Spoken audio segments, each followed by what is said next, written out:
कहानी की शुरुआत होती है स्कॉटलैंड के कोस्ट के पास एक बिल्कुल अलग और सुनसान आइलैंड पर, जहां माइकल अकेला रहता है। वहाँ पर आसपास कोई भी नहीं रहता, सिर्फ हवा की आवाज और समुद्र की तेज लहरें सुनाई देती हैं। उसके साथ उसका एक वफादार कुत्ता भी है जो हमेशा उसके पास बैठा रहता है। हर हफ्ते जेसी और उसके अंकल एक छोटी सी बोट से उसके लिए राशन और जरूरत का सामान लेकर आते हैं, लेकिन माइकल हमेशा उन दोनों से बचने की कोशिश करता है। उनकी तरफ देखना तक नहीं, दरवाजा खोलने से भी बचता है, मानो लोगों से दूर रहना उसकी आदत बन गई हो। एक दिन जैसी जब क्रेट घर के बाहर रख के जा रही थी, तब उसने क्रेट के ऊपर छोटा सा गिफ्ट भी रख दिया। वो गिफ्ट छोटा भले ही था, लेकिन दिल से दिया गया था। बोट धीरे धीरे दूर चली गई। तब माइकल घर से बाहर निकला। उसने बिना कुछ बोले क्रेट उठाया और गिफ्ट को जमीन पर छोड़ दिया। उसे गिफ्ट से कोई मतलब नहीं था। पूरा दिन वो घर के अंदर बैठा शराब पीता रहा। टेबल पर चेस बोर्ड लगा हुआ था और वो खुद के साथ ही चेस खेल रहा था। अगले हफ्ते जेसी ने हिम्मत दिखाई। इस बार उसने सिर्फ क्रेट नहीं रखी, बल्कि दरवाजे पर नॉक भी किया। माइकल ने गुस्से में दरवाजा खोला, क्रेट को पकड़ा और तुरंत दरवाजा बंद करने लगा, लेकिन जेसी ने अपना पैर दरवाजे के बीच में अड़ा दिया। उसने फिर से वो तोहफा उसकी तरफ बढ़ाया और पूछा कि आप कभी हेलो क्यों नहीं बोलते? आप हमेशा हमसे दूर क्यों रहते हो? माइकल ने कोई जवाब नहीं दिया। उसने जेसी के पैर को जोर से हटाकर दरवाजा बंद कर दिया। जेसी ने जोर से कहा कि मैं तुमसे डरती नहीं हूँ। फिर वो वापस बोट की तरफ चली गई। गिफ्ट फिर से दरवाजे पर ही पड़ा रह गया। बोट पर उसके अंकल को मौसम का अलर्ट मिला। तेज तूफान आने वाला था। आसमान धीरे धीरे काला होने लगा। हवा तेज चलने लगी। समुद्र की लहरें अब बहुत ज्यादा खतरनाक हो गई थी। जेसी बड़ी मुश्किल से अपनी छोटी सी बोट में चढ़ी और उसे चलाने लगी, लेकिन लहरें इतनी तेज थी कि उसका चप्पू पानी में गिर गया। उसके अंकल ने चप्पू को पकड़ने की कोशिश की, लेकिन लहरों की वजह से उनकी बोट भी पूरी उलट गई। आइलैंड पर कुत्ता खिड़की के पास खड़ा होकर रोने जैसी आवाजें निकालने लगा।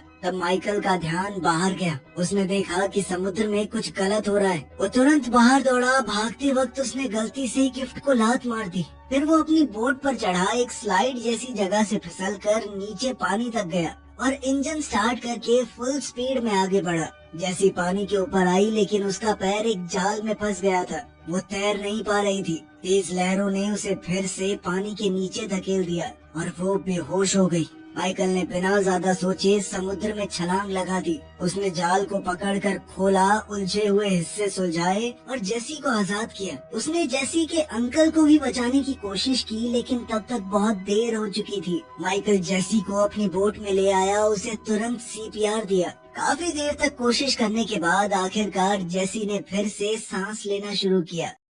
शाम को जेसी माइकल के बेड पर होश में आई। उसने आंखें खोलते ही अपने अंकल के बारे में पूछा। माइकल ने धीरे से सच बताया। ये सुनते ही जेसी रो पड़ी। पूरा दिन वो बेड पर ही लेटी रही। माइकल चुपचाप काउच पर सो गया। सुबह माइकल ने उसका एंकल चेक किया। वो सूजा हुआ था और जाल की वजह से कट भी पड़ गया था। जेसी ने पूछा कि तुमने पुलिस को कॉल क्यों नहीं किया? क्या किसी को पता भी है मैं यहाँ पर हूँ? माइकल ने बस इतना कहा कि आराम करो। जब माइकल पानी लेने गया, जेसी अचानक गुस्से में बोली कि मुझे इस आइलैंड से वापस अपने घर जाना है। उसने बताया कि मेरा परिवार मुझे ढूंढ रहा होगा, लेकिन माइकल जानता था कि लड़की की माँ मर चुकी है और उसका बाप तो उससे कभी मिला ही नहीं, तो कोई परिवार नहीं है तुम्हारा। माइकल बाहर गया तो जेसी ने बेड छोड़ा और उसके डेस्क में कुछ ढूंढने लगी। उसे वहाँ पर एक चाकू मिला। माइकल के कदमों की आवाज सुनकर वो जल्दी से बेड पर वापस आई और चाकू को पिल्लो के नीचे छुपा दिया। रात को जेसी को एक बुरा सपना आया।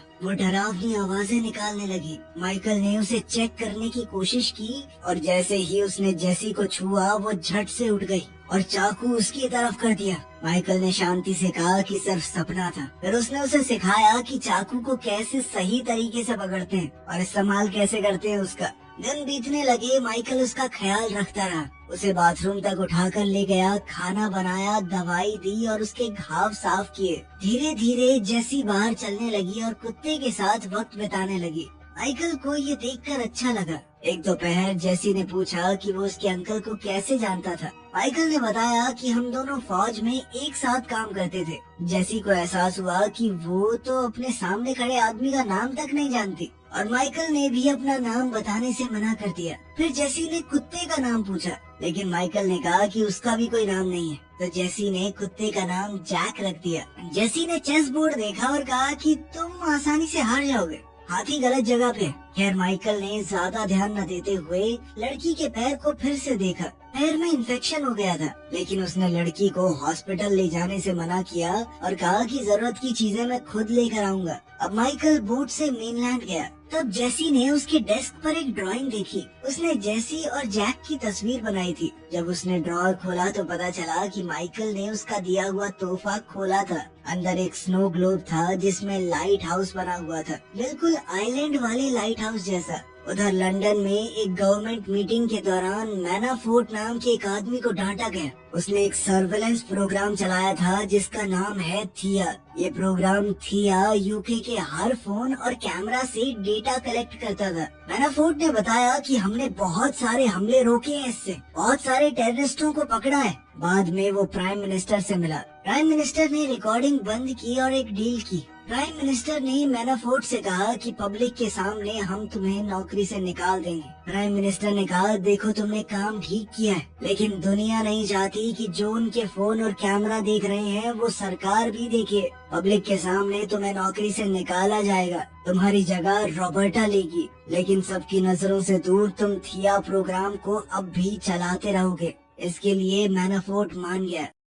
उधर स्कॉटलैंड में माइकल एक फार्मेसी गया और कैमरा से बचने की पूरी कोशिश की। फिर वो कपड़ों के स्टोर में गया और जल्दी से बहुत सारे कपड़े उठा लिए ताकि वो कैमरा में न दिख जाए। बाहर निकलते वक्त कुछ लड़कियां सेल्फी ले रही थी और कैमरा में उसकी फोटो आ गई। ये फोटो जैसे ही थिया डेटाबेस में गई, अलर्ट जारी हो गया। उसे एक बेहद खतरनाक टेररिस्ट के रूप में मार्क कर दिया गया। रॉबर्टा ने तुरंत एक असॉल्ट टीम भेज दी। आइलैंड पर वापस जाकर माइकल ने जेसी के एंकल पर सही से पट्टियां बांधी, उसे कुछ दवाइयां दी और मिठाइयां भी। उसे कुछ कपड़े भी दिए जो बिल्कुल सही फिट आ गए। रात को खाना खाते वक्त माइकल ने बाहर एक आवाज सुनी। जब उसने दूरबीन से देखा तो एक बोट आइलैंड की तरफ आ रही थी। माइकल ने जेसी से कहा कि जल्दी से बाथरूम में खुद को बंद कर लो और आवाज मत करना। जिसके बाद जेसी चाकू लेकर बाथरूम में गई। माइकल भी एक ब्लेड लेकर बाहर गया। सोल्जर्स बोट से उतरकर घर की तरफ आए तो माइकल ने एक रस्सी काट दी। एक बड़ा सा पत्थर पहाड़ी से नीचे गिरा। अचानक एक नेट भी एक्टिवेट हो गया जिसने एक फौजी को पकड़ा और पानी में घसीट लिया। फिर माइकल ने एक बहुत तेज लाइट ऑन कर दी। फौजियों ने नाइट विजन गॉगल्स पहने हुए थे तो वो थोड़ी देर के लिए अंधे हो गए। उन्होंने अपनी आंखों से वो नाइट विजन गॉगल्स हटाए और गोलियां चलाई माइकल को भागता देखकर।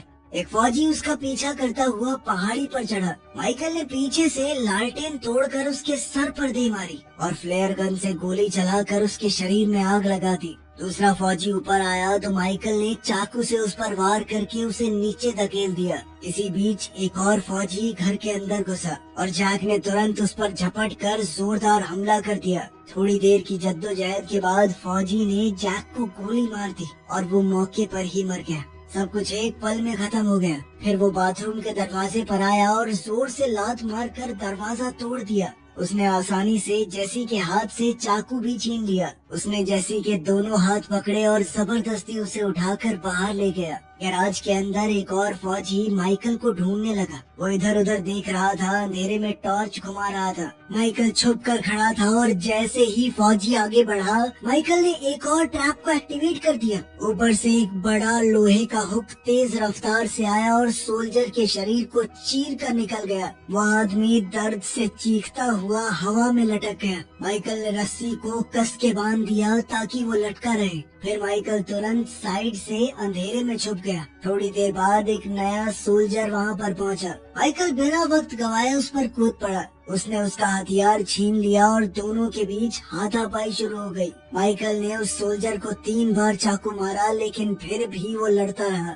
वो बहुत ताकतवर था। आखिरकार माइकल ने पास में पड़ा हुआ एक चप्पू उठाया और उसके सर पर जोर से मारा, जिसके बाद वो फौजी लड़खड़ा कर नीचे गिर गया। माइकल ने चप्पू उसकी गर्दन पर जोर से दबा दिया जब तक उसकी सांस रुक नहीं गई। तभी अचानक से माइकल को जेसी की तेज चीख सुनाई दी। उसकी आवाज दर्द और डर से भरी हुई थी। माइकल ने तुरंत मरे हुए सोल्जर की गन उठाई और भागते हुए बाहर आया। उसने किडनैपर के पैरों पर गोली मारी ताकि वो गिर जाए। गोली लगते ही वो आदमी गिर गया। जेसी साइड में हट गई। अब माइकल को क्लियर शॉट मिला तो उसने आखिरी फौजी को भी खत्म कर दिया। नजदीक से देखने पर माइकल को पता चला कि एक फौजी के कपड़ों पर छोटा कैमरा लगा हुआ है, वो सब कुछ रिकॉर्ड कर रहा था। माइकल ने उसका पूरा इक्विपमेंट उठाया, फिर जेसी से कहा कि थोड़ी देर रुकना। माइकल घर के अंदर गया, वहाँ उसने जैक को जमीन पर पड़ा देखा। जैक बिल्कुल शांत था। माइकल उसके पास बैठा,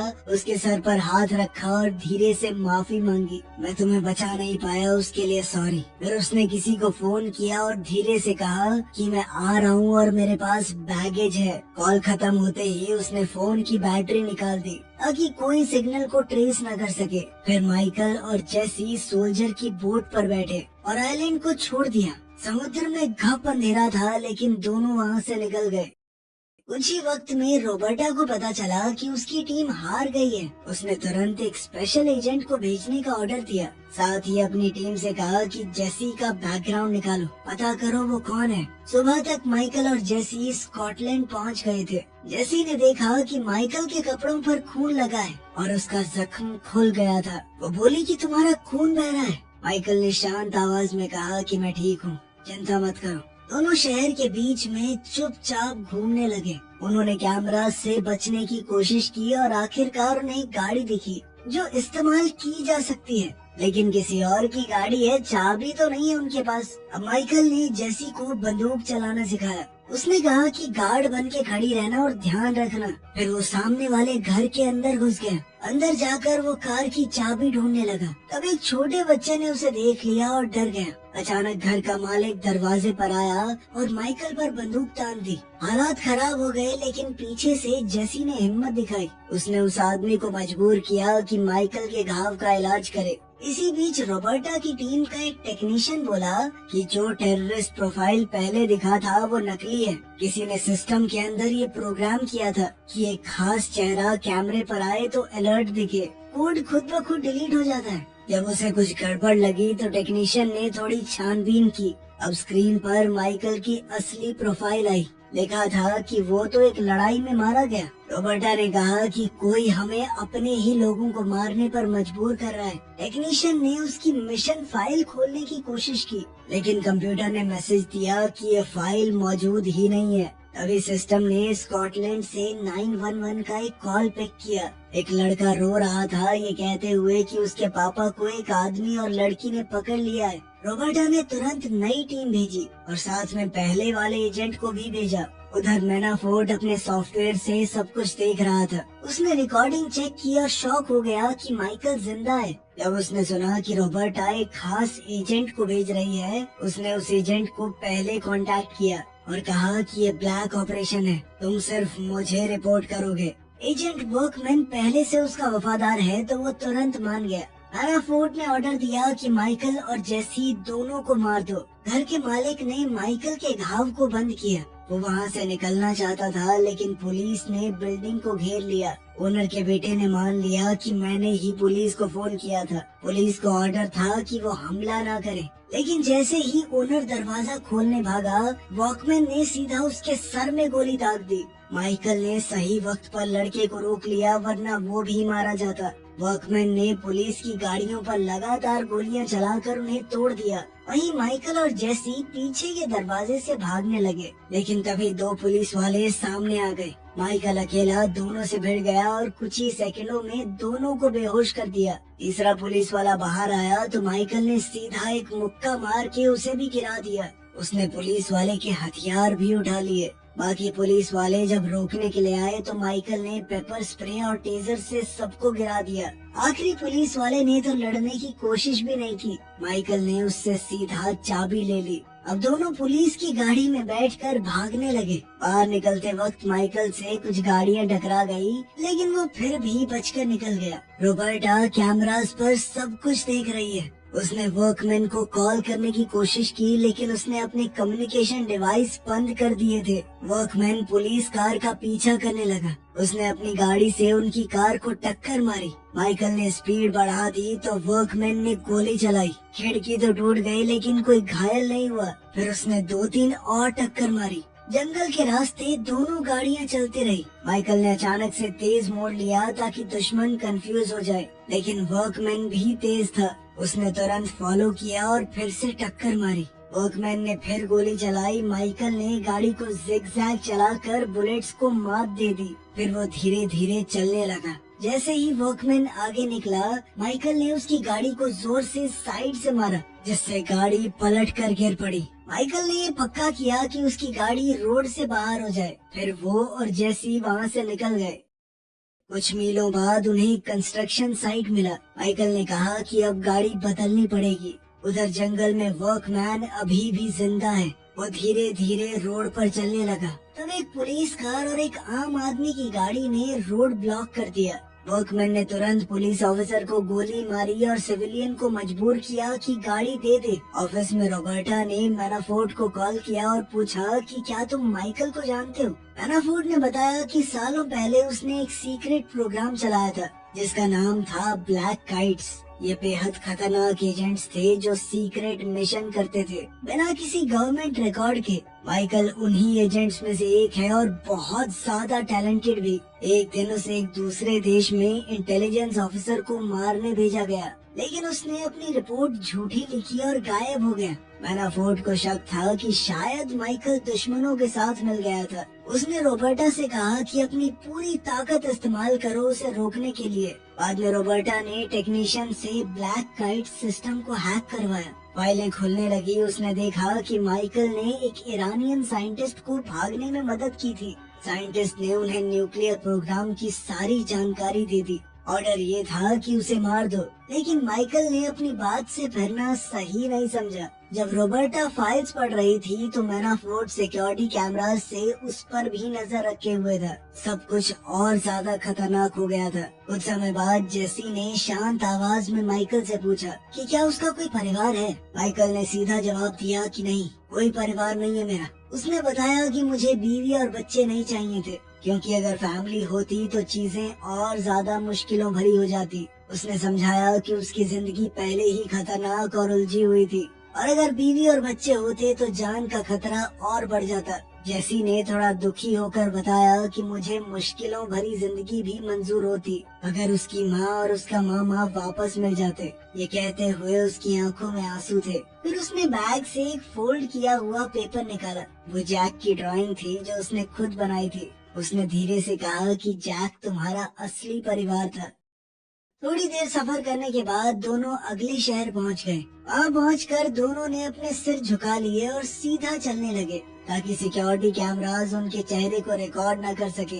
वो हर तरफ देखकर चल रहे थे, लेकिन तभी एक कार वहाँ से गुजरी जिसके अंदर डैश कैम लगा हुआ था और उस कैमरे में उनका चेहरा कैप्चर हो गया। कुछ ही देर में मैनाफोर्ट को उनकी एग्जैक्ट लोकेशन का पता चल गया। मैनाफोर्ट ने वीडियो फुटेज को एडिट किया। उसने वीडियो में से माइकल और जेसी को गायब करवा दिया ताकि कोई भी उन्हें ना देख पाए। फिर उसने उनकी लोकेशन के कोऑर्डिनेट तुरंत वर्कमैन को भेज दिए। माइकल और जेसी एक लोकल चर्च के अंदर गए। यहाँ माइकल अपने पुराने दोस्त आर्थर से मिला। आर्थर ने बिना सवाल किए उन्हें अपनी कार में बैठाया और जंगल के बीच अपने घर ले गया। घर शहर से दूर पेड़ों के बीच शांत जगह पर था। किचन में जेसी ने कुछ अजीब सी दवाइयाँ देखी। बॉटल्स और स्ट्रिप्स देखकर उसे लगा कि ये सीरियस बीमारी की दवा है। इधर आर्थर ने माइकल को बताया कि जब वो गवर्नमेंट की जॉब छोड़ रहा था तब उसने थिया सिस्टम बनाने में मदद की थी। उसके पास अभी भी सॉफ्टवेयर की कॉपी पड़ी है। जब माइकल गायब हुआ था तो आर्थर ने सिस्टम से उसकी फोटो हटाकर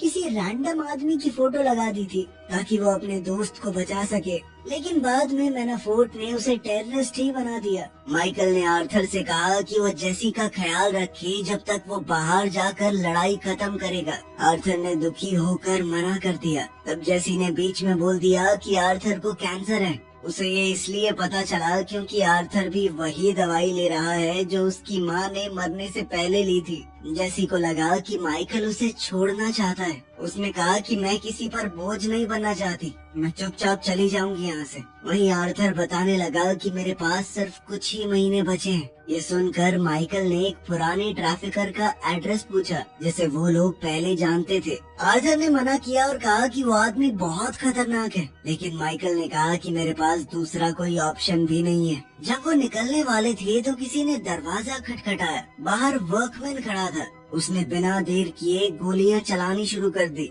माइकल तुरंत फर्नीचर के पीछे छुप गया। जैसे ही वर्कमैन कमरे में आया, माइकल ने शेल्फ उसके ऊपर गिरा दी। फिर दोनों में जबरदस्त लड़ाई शुरू हो गई। उन्हें कमरे में जो भी चीज मिली वो एक दूसरे पर हथियार की तरह इस्तेमाल करने लगे। कुर्सी, टेबल, लैंप सब टूट गए। इस धक्का मुक्की में एक बंदूक जमीन पर गिर गई। दोनों बेहतरीन ट्रेंड एजेंट्स थे तो काफी देर तक एक दूसरे से लड़ते रहे। आखिरकार वर्कमैन ने माइकल को हरा कर उसे दबा दिया, लेकिन आखिर में वर्कमैन माइकल के ऊपर हावी होने लगा। जब वो माइकल को मारने ही वाला था तब जेसी ने बंदूक उठाकर उस पर तान दी और रुकने को कहा। वर्कमैन तुरंत उस पर झपटा और बंदूक छीन ली। तब माइकल ने पास में पड़ी हुई नेल गन उठाई और वर्कमैन पर कई बार वार किया। फिर वो जेसी को पकड़कर वहाँ से भागा। वर्कमैन ने फिर से गोलियां चलानी शुरू कर दी, लेकिन तब तक माइकल और जेसी आर्थर के साथ कार में बैठकर निकल गए। वर्कमैन भागते हुए पीछे गोली चलाता रहा, लेकिन देर हो चुकी थी।